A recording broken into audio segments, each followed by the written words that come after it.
Well, hello everyone, and welcome to another True You podcast with me, Paula Burns, creative confidence and visibility mentor. So, this is a place where we have open discussions to understand who we are in order that we can live our lives to the fullest. And every week, I bring on a special guest who is sharing their version of their true life. I like to have a variation of guests on who share a journey that is unique to them. And it's important that you, the listener, will hear this and think, well, how is your life? And be inspired to move in your direction, not in the direction of my guest, but in your own direction. And that's why I bring in such a variety of guests onto the podcast. So I'm going to get straight in and introduce my guest today. Welcome, Zena Hall. Hi, Paula. It's so lovely to be here. Thank you for asking me. Oh, it is lovely to have you. I mean, I say people might say this is a script because I do say it's lovely to have all my guests, but honestly, it really is. I feel like this podcast attracts all the right people, and that's important to me because I do want people to be inspired, and the conversations that I have here are really real and raw, and they just represent the fact that we all come through a journey to find that space of our true self. So, Zena, I'm going to start off by asking you, just tell everyone, what is it that you do? So I'm a positive psychology and mindset coach, and I work with professional women predominantly, but I do have male clients.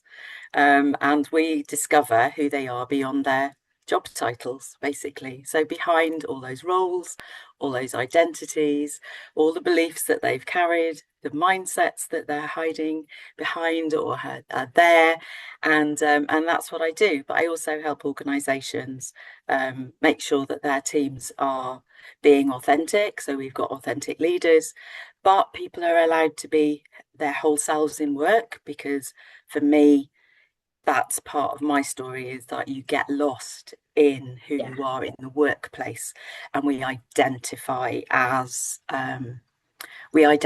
our job. So Yes. although I love your question, who are you and what do you do, Mm. it also raises my antennae of, I am more than my job Yeah. title, I am more than a coach. But yes, that's who I am and that's what I do, but it is what I do, not who I am.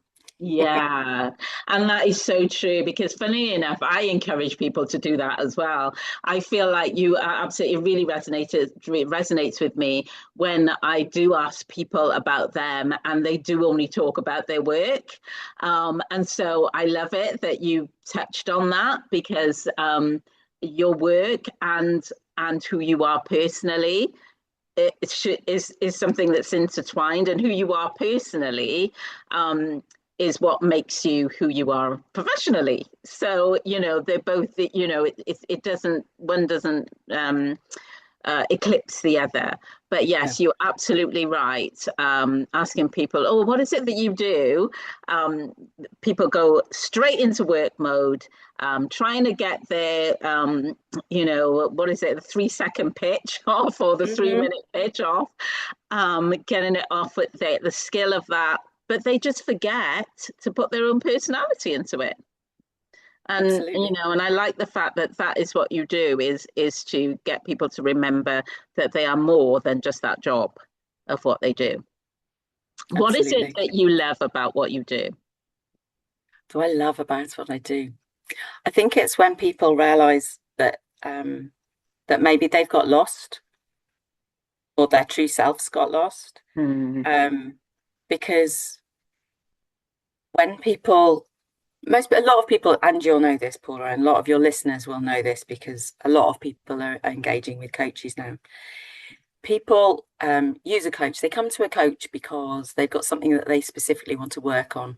They want to achieve a goal. They've got something. They've got a career aspiration that they want to Yeah. fulfill. Something that they very tangible. Why people come to us Hmm. for coaching, leadership coaching. People will come because they want a promotion and they want to be able to deliver something, be more confident. Yeah.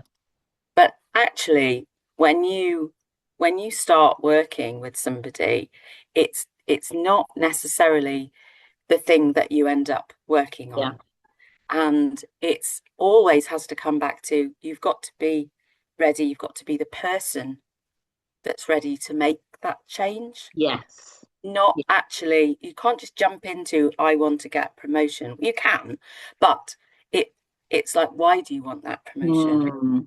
What's going to get in your way of getting that promotion? Mm. Is it something about you that's going to prevent you moving forward? And I think that when clients come to me, and the reason I'm talking about this is, it's when people realize it's not just about that aspiration. It's not Okay. just about that next level on the ladder. It's not just about that next thing that they think is going to make them happy. It comes back to who they are. And I Yes. think you probably find that in your work Yeah. so much. And it's just like, okay, so if I make myself happy in this moment and I'm happy with who I am, then actually, is it actually what I want? Is that Yeah. thing the Yeah. thing I want? Or is it actually, I just need to look at me? Or is it something about Mm. me? Does that Yeah, make sense? it absolutely does. Because what I get very frustrated with is, there are a lot of people out there, especially professional people, who are going and getting training to do a thing. And this is very similar to what you're saying. And they're like following a script. And it Mm-hmm. says, this is what you need to do to get this. And they will spend thousands to learn how to do this. And yet, they still go down the road and think, I didn't get any of what I thought. They haven't done the work. That's another No, thing, because they haven't, because as you say, there was some prep work to be done before you go into that space. But they weren't doing the prep work. It was like, oh, well, we can just, and I think because we are in a society where everything seems quick. It's like, mm-hmm. yeah, you can do it like this because I did it and just copy everything that I do. And everyone wants to do it really quickly, but they're not thinking about the fact that you're different. So, it's not going to work exactly the same way for me as it did for you. So let No. me work on me first. And so you're absolutely right. I love everything that you've said there, because I work exactly the same way. It's let's work on that foundation first. Absolutely. Self-awareness, and then Yeah, self-awareness of yourself first, and then the awareness of other people around you and yeah. what that means to your relationships or how you show up and all of those things. Mm, It's not necessarily about that next thing. And I think so many no, people, and you say in society, it's just like that ladder. It's like, yeah, how are you going to get that next run up the ladder? How are you going to get that bigger house? How are you going to get that bigger car? And actually, those happiness is something that you chase, isn't doesn't work. no, no, exactly. I have a lot of conversations like that in terms of what's your version of happiness, because all our versions are different. But again, we feel that it has to fit into a certain slot. So yeah. Um, Okay, let's get into this question, which I love. And this is a question about your childhood. I'd love to find out a little bit more about you. Who was Zena as a little girl? What was it like for you growing up? What were some of the career paths that you took and the journey that got you to where you are now? Because I always feel like there's an invisible string that leads us to where we need to be in our lives. And then when we talk about what we were like as children and some of the things that maybe happened to us at that time or the experiences, and then we look at what we're doing now, we realize actually I'm exactly where I should be, but it was just that journey that had to happen to get me there. So tell me about your childhood. Well, it's fine.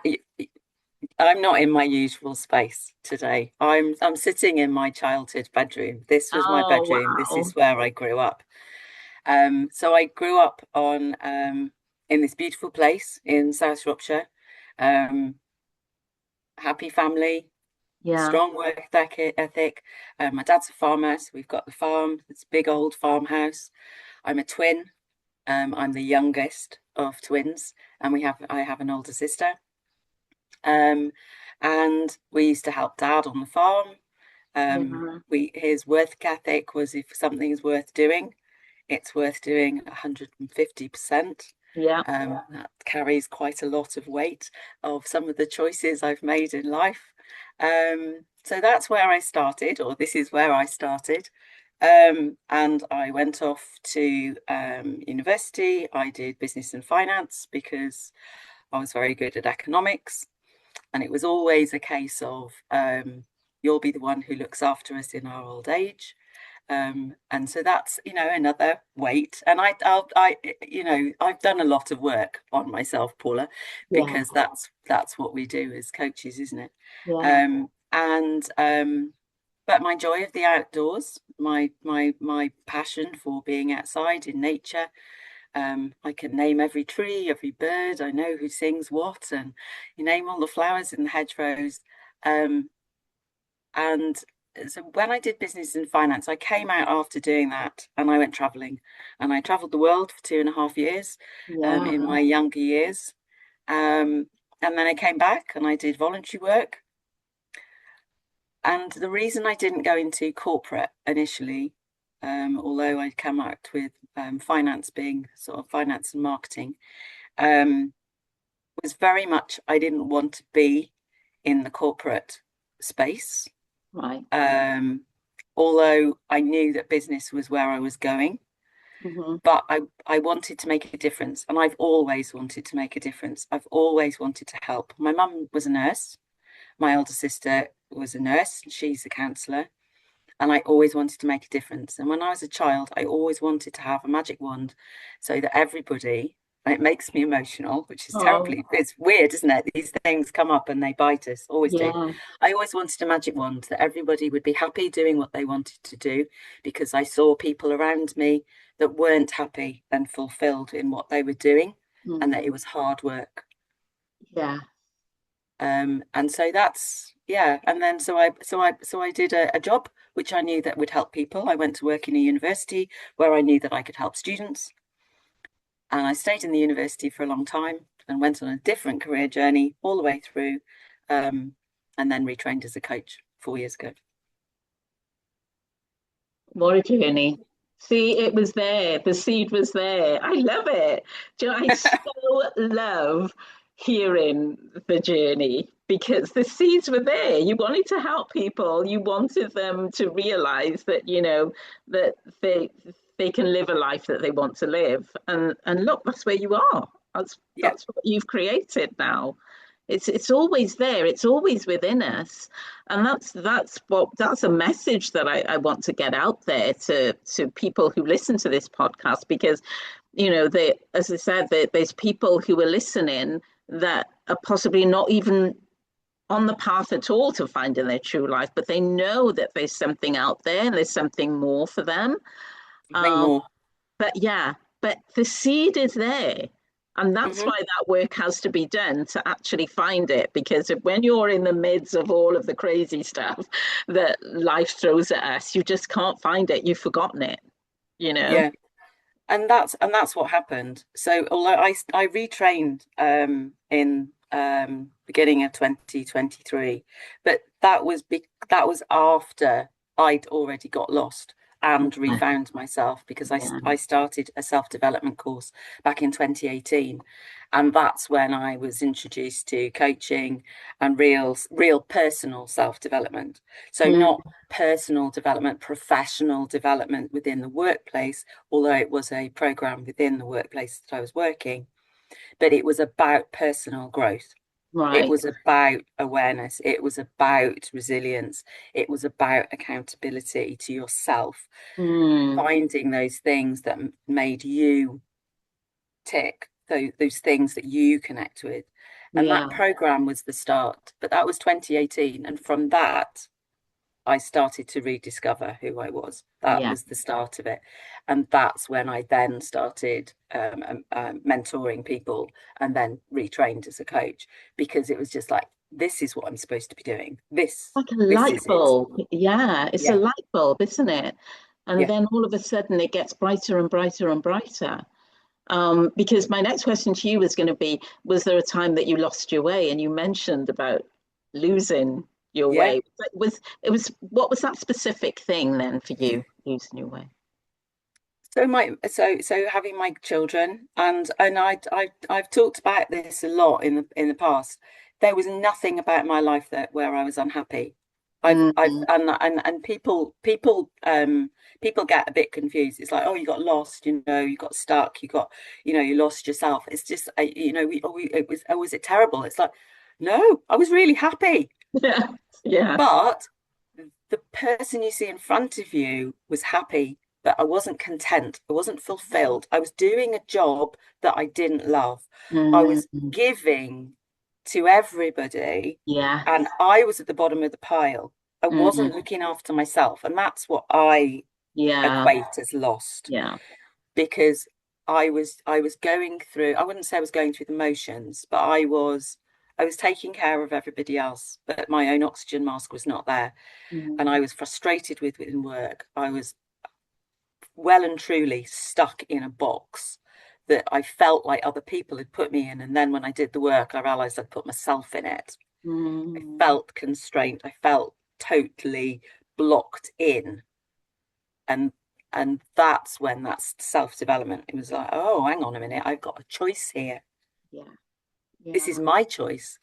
They didn't put the box around me, although they helped put the box in place and keep it in Mm, place. I yeah, have the choice of breaking the box sides down and getting the hell out. But yeah. I couldn't see it because I was so in it. In it, yes. You And can't. that's what Mm, that's what I see with clients. They're yeah. in a box. They can't see out of it because it's so busy going on in life and life happening. That's what people say about, that's where this thing about your purpose comes Hmm. into being. Because, you mentioned about the fact that you weren't unhappy. No. You were going through life, you were, had from the outside looking in, you had everything you needed, you had a great job and all of these things, but you knew you weren't fulfilled. You Hmm. knew there was something missing. And this is why, like this podcast is called The True You, because it's about finding that true you where you know that this isn't me, but yeah, life's okay. I'm happy-ish, but it's not a deep happiness. It's not something that's got depth because it's just surface. Because, we are surrounded by surface stuff all the time, but stuff doesn't make us happy. It doesn't fulfill us. And so it's such an amazing feeling when you are just grounded in that space that you're supposed to be, the space that was was probably planted in you from a child, as I said, that seed that was planted from a very early stage, and where we lost it along the way. And you just know when you just not it doesn't feel right, and you cannot explain that to somebody else, No. because yeah, they all they can see is the surface stuff. Yeah, yeah, I'll yeah. never And understand it. no, and you can't see it yourself. You No. can't see it yourself until you step away. And so many people are forced to step away. So many people, Yeah. if we look at burnout, or we look at redundancy, the way that the workplace is now, so many people are losing their jobs, but they're at that point they're losing their identity. A lot Yeah. of them are older. They're making a choice of, do I stay, do I go, what's happening, Mm, and at that point there's that's a forced, yeah. looking at yourself, whereas actually you sometimes we just need to step out. We need that space, that Step time, out of just that it. pause. Yeah. And being able, being privileged enough to have that when I needed it, because Mm, it was a program that was there, and I was like, I want to do that, and so yeah. I applied and was able to do it.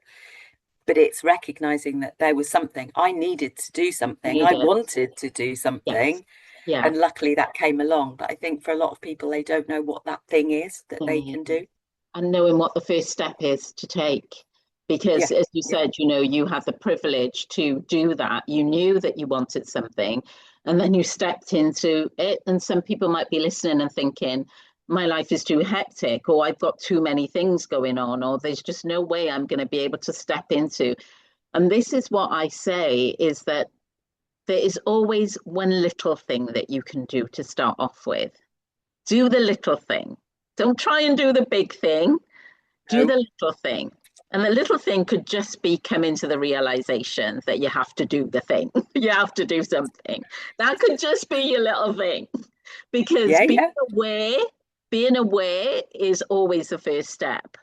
You start to get uneasy. You start to feel uneasy because I have to search for something else. And then, when that uneasiness takes, you start searching and your eyes are opening more to opportunities. You don't see exactly. the opportunities if you're not searching and you're not aware. Yeah, So, this is what I try and highlight to people because I know it's not easy. It's not easy for everyone. The things that people are going through right now, it's tough. It can be so tough. But taking those little steps at a time, I mean, yeah, I look back over my life and at the little steps, it just blows my mind. Absolutely blows yeah, my mind. And you yeah. probably feel the same. Yeah, absolutely. The compound effect of one Yeah, thing every single day. yeah, There's no way I'd have been able to step away over 12 months ago from my full-time career if I mm, hadn't done one simple thing. So yeah, when I trained, I committed to myself and everybody else when I finished my training was that I wanted to leave my full-time career because I knew that being a coach was absolutely what I yes, needed and wanted to do. And I said on the last day of our training was like every day I have been doing one thing towards my business so that mm, I can step away yeah. because you can't do everything in one go. And No, I stand by that. And after one, I think it was 1,457 days in my journal, which I do morning and night. Um, after all of those days, it was like, yeah, I don't think I need to count anymore because I finished my job and yeah, I'm already done. But you, if you do one thing every day, yeah. after 365 days, you are 365 steps Further ahead. away from that thing. Exactly. And it Exactly. doesn't have to be massive. It's No. not massive. It's not about it's not about doing big things. Somebody said to me the other day, but I haven't done my website yet. It's like, you don't have to do your website in one day. Mm, no. Just write for 5 minutes a bit of Yeah. copy that needs to go on your website Yeah. every day for a week. And then after 7 days, you'll have 7 pieces. Yes. Oh, yeah. And in 2 weeks, you'll have all of it.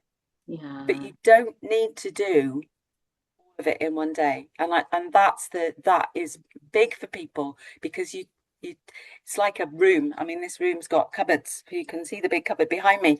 It needs sorting out. It's Yeah. overwhelming. It's Yeah. a big cupboard. If I go and stand in front of it, I disappear because it's huge and it's quite a long way away. Yeah. Um, that's overwhelming. Yeah. But if I just opened the door and I took one thing out every single Yeah. day or every time I You're was doing here, it. Yeah. it'd be done. And also finding something that an easy way of doing it for you, because I don't know what you're like when you're clearing, like talking about a cupboard. That's a Yeah, great analogy. If I've got to clear a cupboard or even an office, because I remembered I had to clear my office, I had just like papers everywhere. And the best way I can do that is to take small piles and come out of that environment. I don't yeah, know if that, because for me, that works for me. I can't, when I was clearing my office, I couldn't be in the office amongst all the stuff and try to do it. I had to take small piles at a time and come out of the office and sort through that. That yeah, made it easier for me.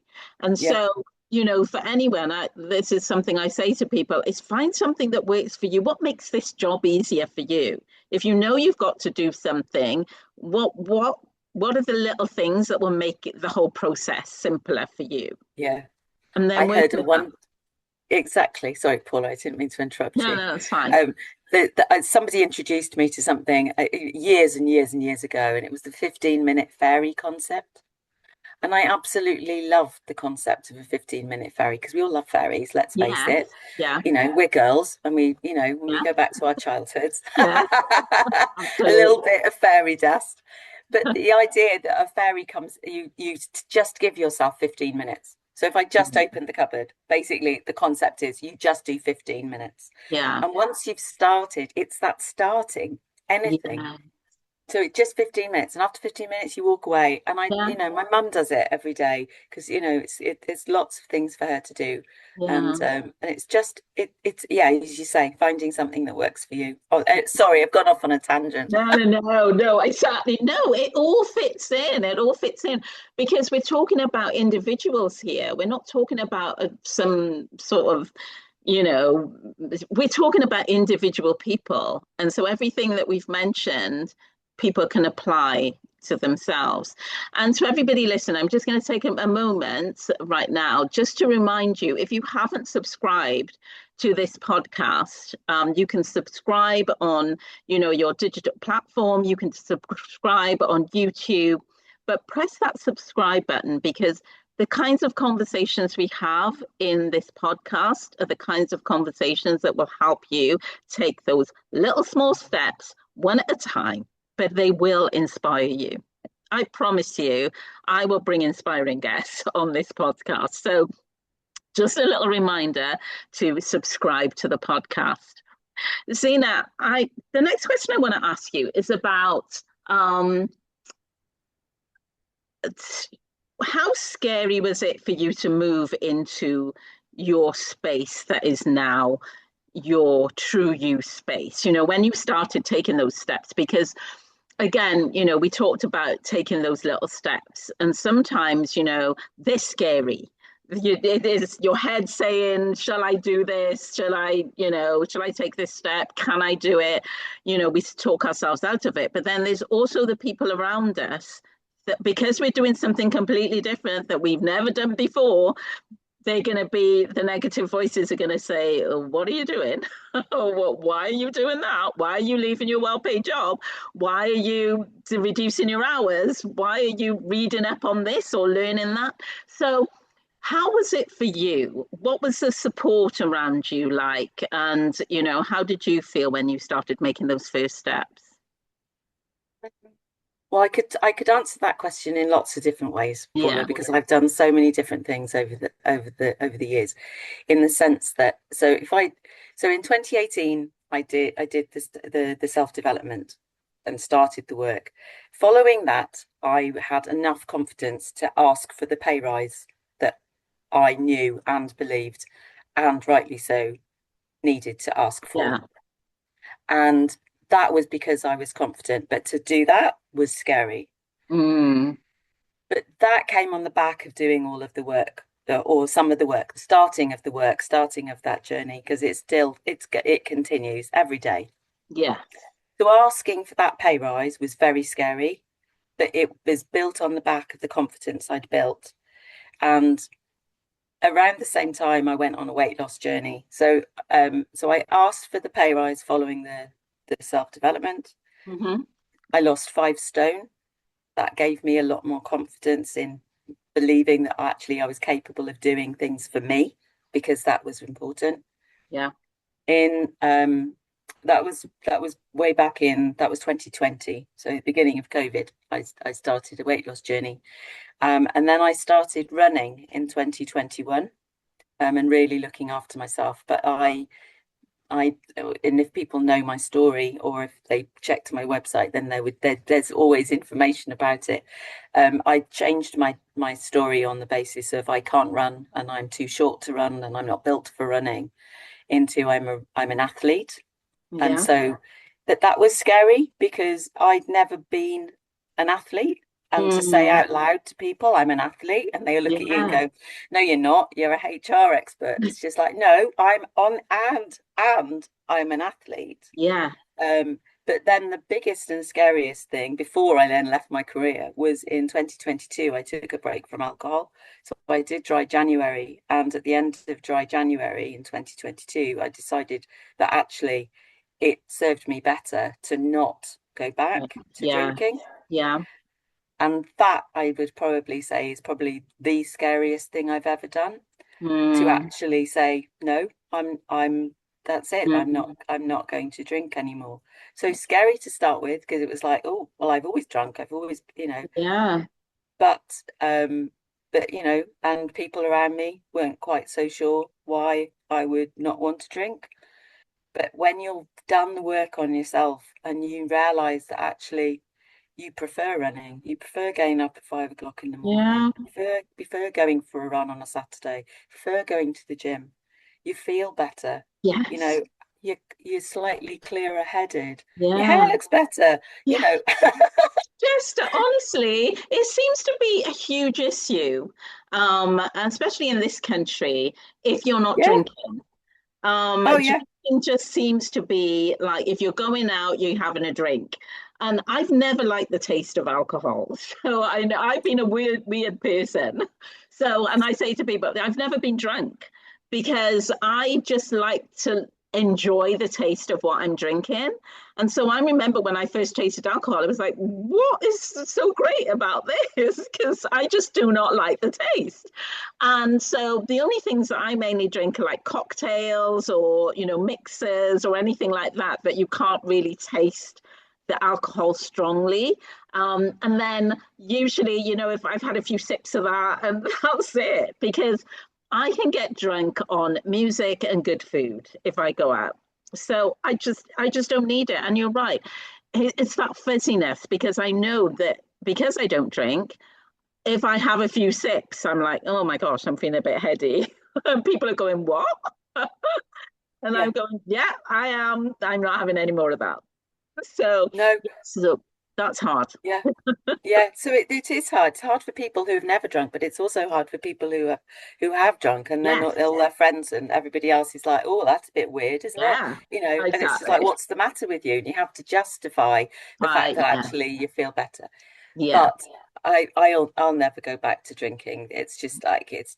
it was the clarity I needed to finish to be able to go, do you know what? I am able to do so much more. But it goes back to that. You do one thing. You can't do everything at once. You can't lose weight, No. start running, do all of those things at the same time. It's about consistency, Yeah. yeah, and doing things gradually. But Yeah. after I'd done that, then it was a case of, right, okay, I've now got more energy, more focus outside Mm. of all of this because I was looking after myself as well. There was so Yes. much more time, space for me, Yeah. um, to just to be me. It's Yes. just like, yeah, Yeah. actually, this is my choice, and Mm. awareness, choice. That's what it all comes back Yeah. to. But being brave, yeah, and Yeah. having the courage to say, okay, I'm going to do something different. Yeah. And you're making clearer decisions because when you take each step, it helps you to make a clearer decision for your next step. And then a Yeah, clearer decision for your next step. Because as you say, it's that compound where you add in more and more information yeah, and clarity to what it is that yeah, you're moving forward and doing. yeah, It's not from if you look at it at this point, and again, for people who are listening and you are thinking you want to make a change, if you look at it from this point, it looks huge.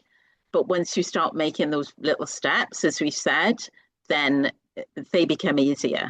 because you're making decisions based on, more knowledge and clarity.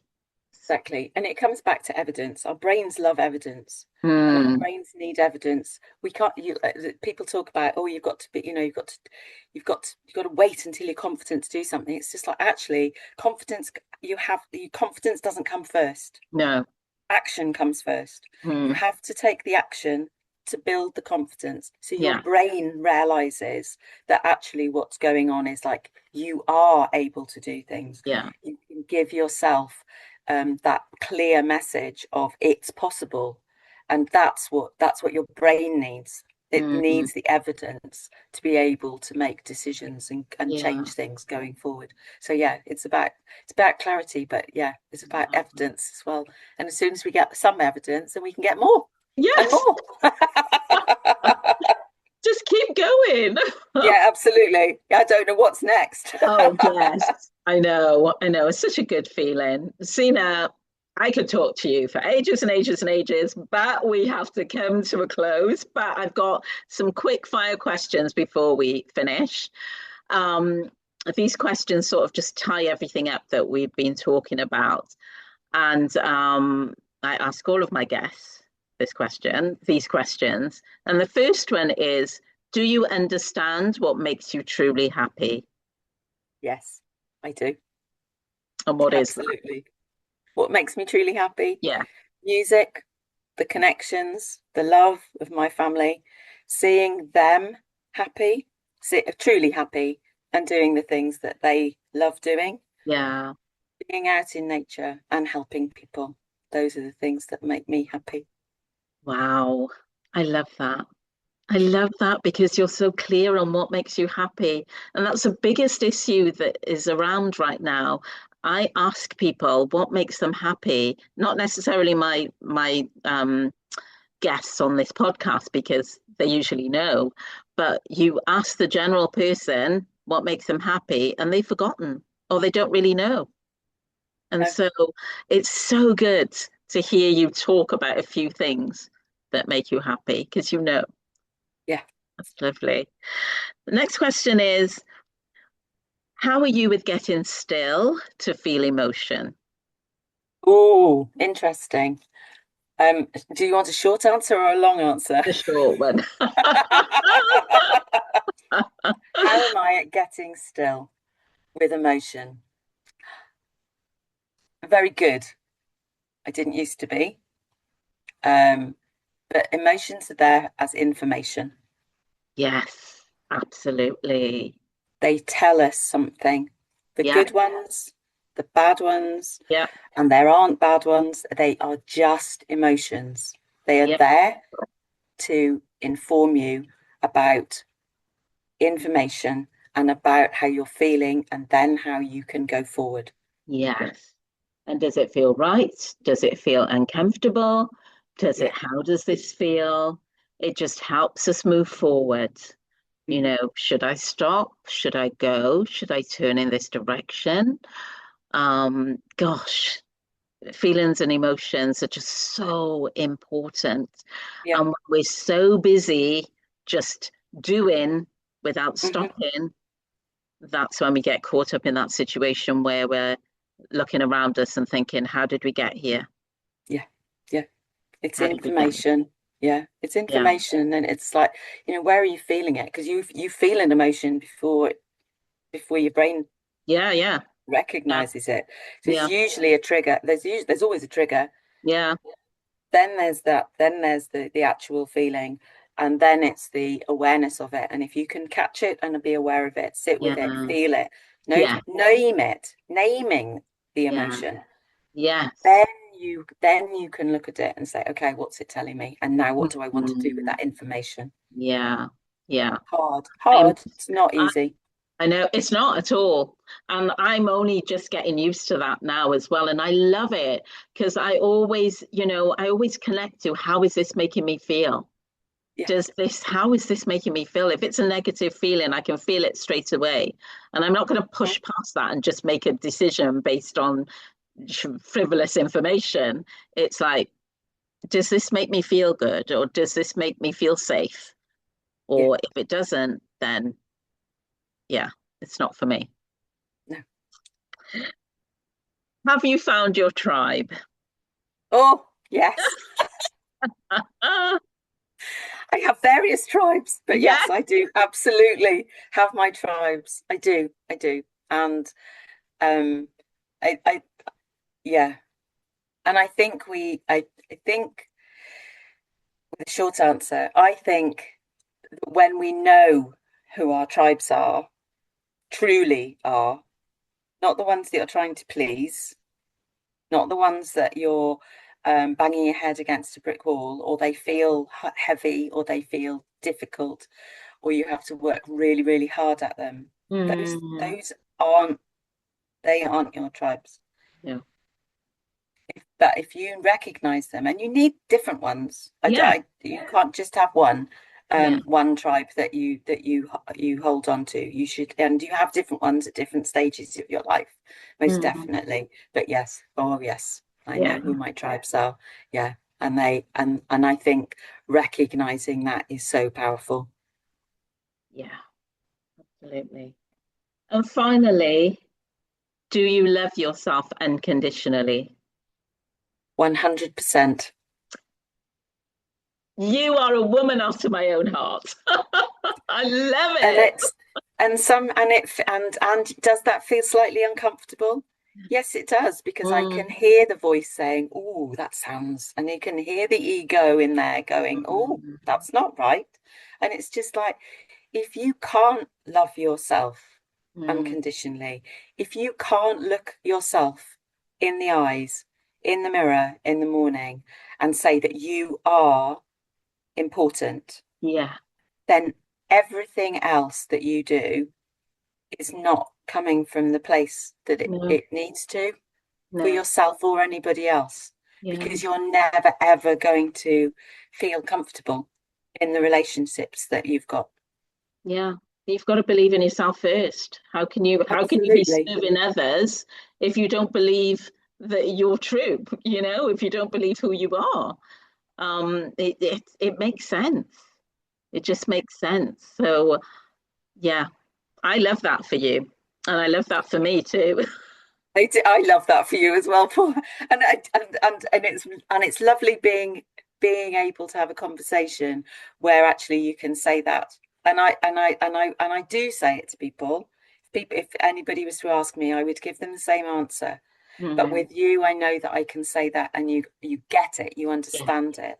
yeah, And I know that your listeners might hear that and think, I want to feel like that. yes, yeah. And I say this um, at this point all the time because I know not everybody listens to every single episode, but it is when we say that we love ourselves unconditionally, we mean that we love ourselves knowing that we are a continual work in progress.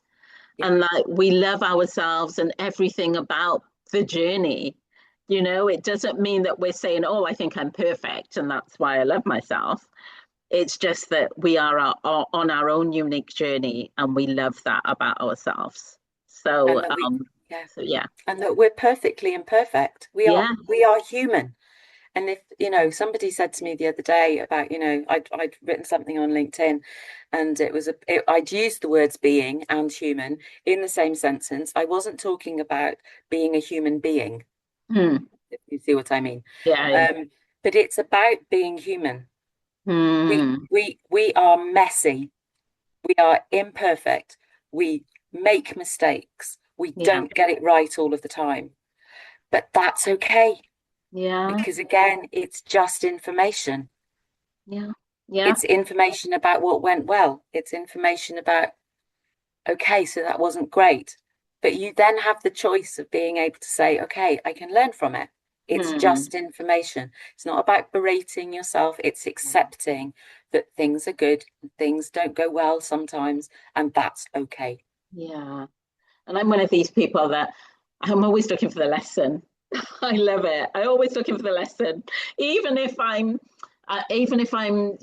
watching some sort of TV program or whatever, and I'm watching. I love the people watching, and I'm like saying, I'm just looking to just decipher it all. And even like you say, if you go through a situation, there's always something to learn. There's always something that you learn from it, whether Yeah. it was negative or whether it was positive.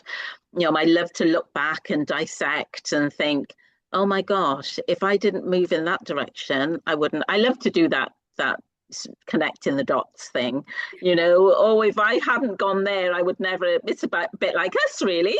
We wouldn't have met if I didn't meet you at a meeting and we didn't talk, and then Yeah. I didn't mention my podcast, and everything is it's like a cause and effect. It's all Absolutely. all those little steps. Yeah. Zena, it's been an absolute pleasure having you on my podcast, and thank you so much again for coming on and inspiring me and inspiring my listeners. Oh, it's been an absolute pleasure, Paula. Thank you so much for having me. It's been a lovely conversation. Oh, I know. I've really enjoyed it. And for everyone listening, I hope you have been inspired too, which I know you have been. Zena, if people want to find you, where's the best place for them to find you online? I will share Um, your links and everything, but you know, Yeah, I'm on all the social media platforms. I hang out on Instagram, I'm on LinkedIn, but I have a YouTube channel. I've got my website. I've got a few programs that I'm running at the moment for coaches, yeah, but also leaders. So yeah, my website. I mean, I'm quite easy to find because I'm Zena with a Z. So yeah. yeah, if you look up Zena Hall, you'll probably find me somewhere. You'll find you. You will find you. Okay, thank you. And to everyone listening, thank you so much for listening to this episode. I will be back next week with another amazing guest. But in the meantime, keep being the true you. Bye, everyone.